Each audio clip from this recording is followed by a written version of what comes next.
Welcome to Oseredok Ukrainian Cultural and Educational Center. Дякую, що ви з нами тут на Oseredkovому YouTube.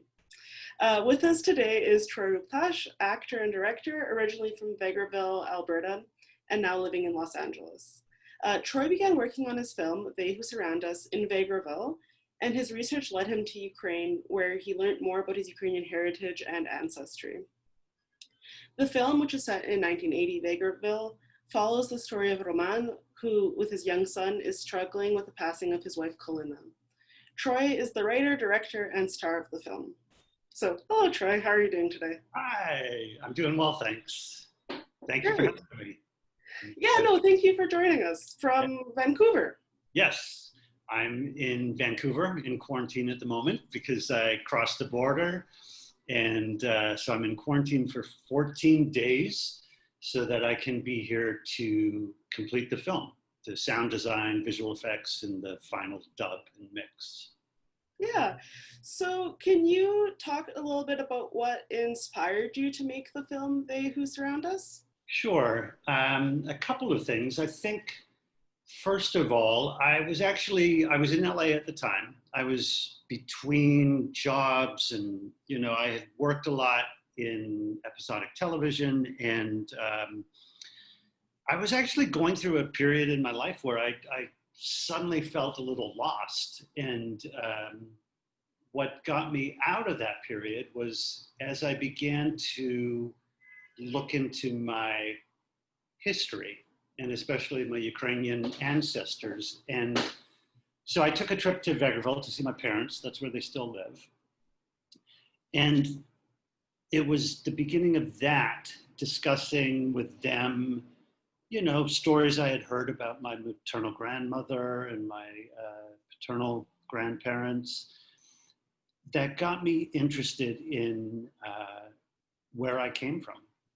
And it sort of awakened something in me that brought new meaning to my life, that gave me suddenly a purpose and a sense of belonging that I suddenly felt. I remember thinking, I want to tell their stories.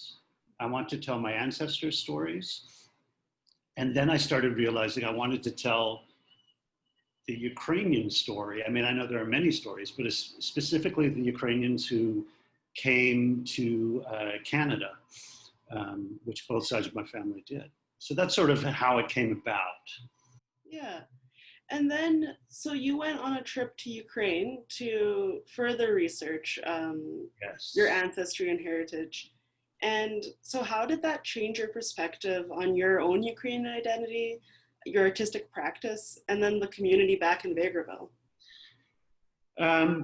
Well, first of all, it was amazing to me because I was just so blown away that I was getting to go to Ukraine, that because of my research and the beginning of writing this film, I found all this support was coming to me from the community and from the country and then from Ukraine. And so I took a trip to Ukraine, and my older sister, Desiree, was able to come with me. And we had people there, a genealogist, who, we gave them some information we had about our family, some limited information, but where my maternal grandmother lived and the village. And so when we got there, first of all, both my sister and I were amazed by how at home we felt. Mm-hmm. I immediately felt like, oh, wow, I feel like such a connection to the land and to the people and to one of those things that it's difficult to articulate, but it's like, I just felt like I belonged. And I think that's a big part of what shifted for me through this whole process, whether it was researching my ancestry, going to Ukraine, writing the film, the community in Vegerville that I grew up with, that I was now seeing in a very different light, because I felt, again, such a sense of belonging there.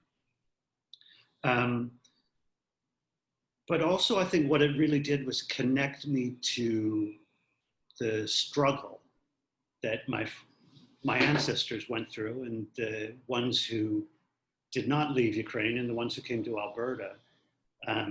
But what was incredible is that I felt like as I connected to their struggle, I also connected to their strength and sense of purpose. And suddenly I felt like a real sense of pride of like, wow, these are the people I come from. This is my bloodline.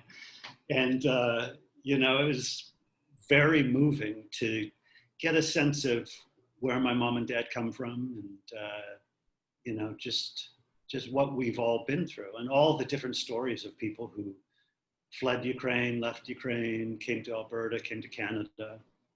It's changed the trajectory of my life and of my creative life, you know, as a content creator. Yeah, that does seem like a really powerful force to like having started creating this film. Yeah.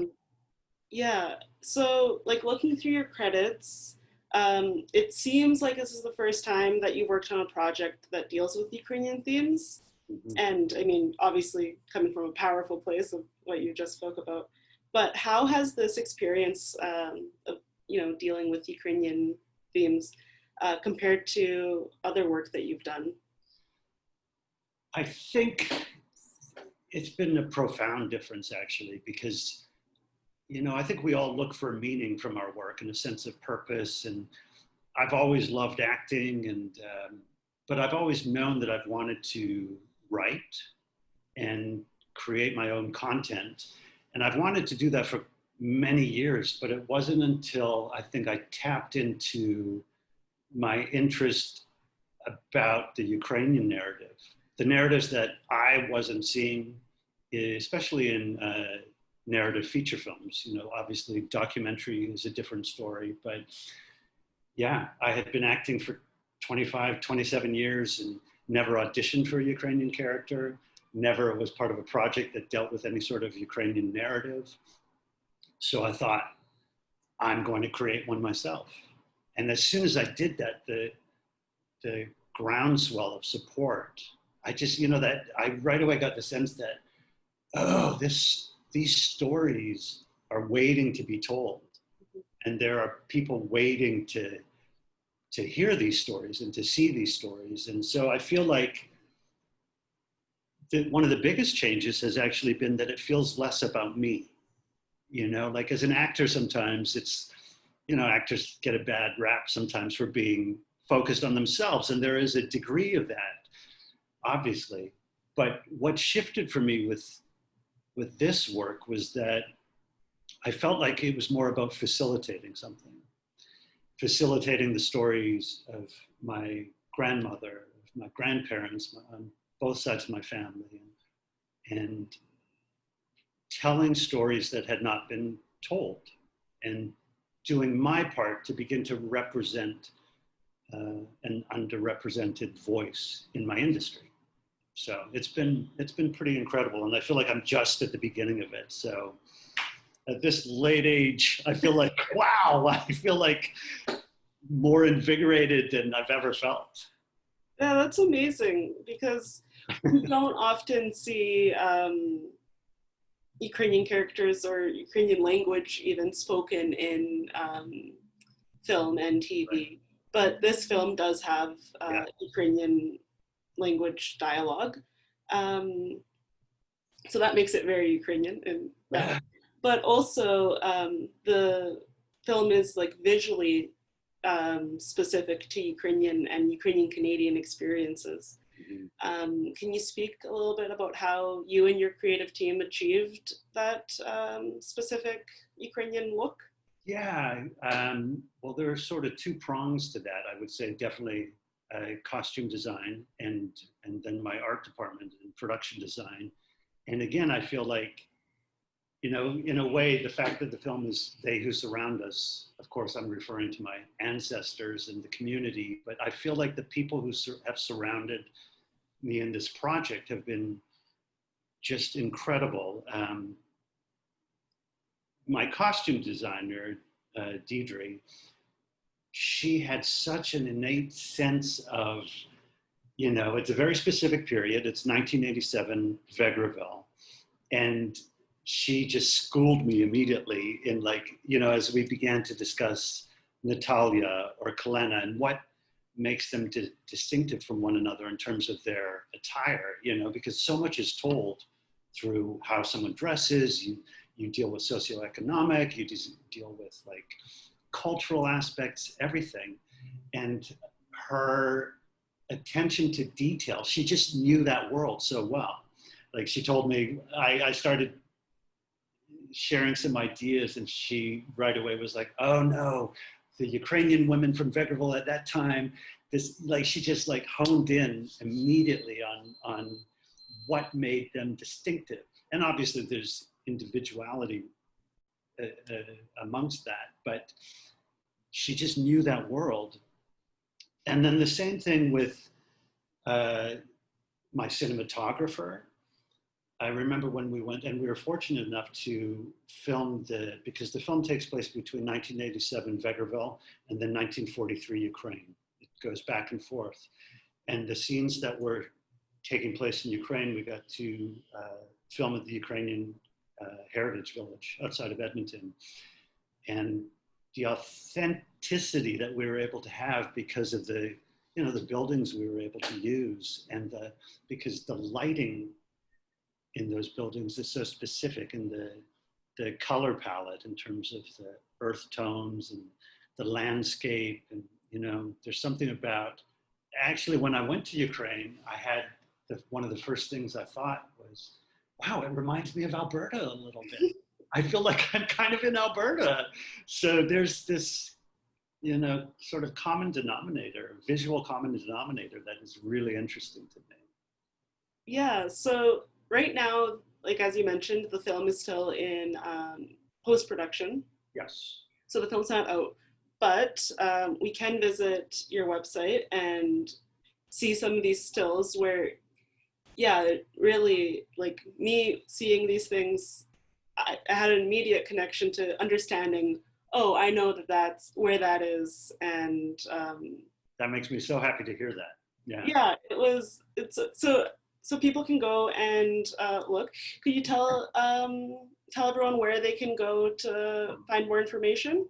Sure, you can go to theywhosurroundusmovie.com. And there's a website there where you can read about all the key creative team and the designer and all of the people in the cast, and you can see stills, and you can see a trailer that we've put together too for our festival submissions, because that's where we're at now. We'll be starting the festival circuit soon. I'm very excited about that. Yeah, so thank you so much for joining us here at Oseredok. We're so excited that we get to connect with the Ukrainian community right now, kind of internationally, with everything that's happening in the world around us. But yeah, thank you for joining us, and thank you. Post-production.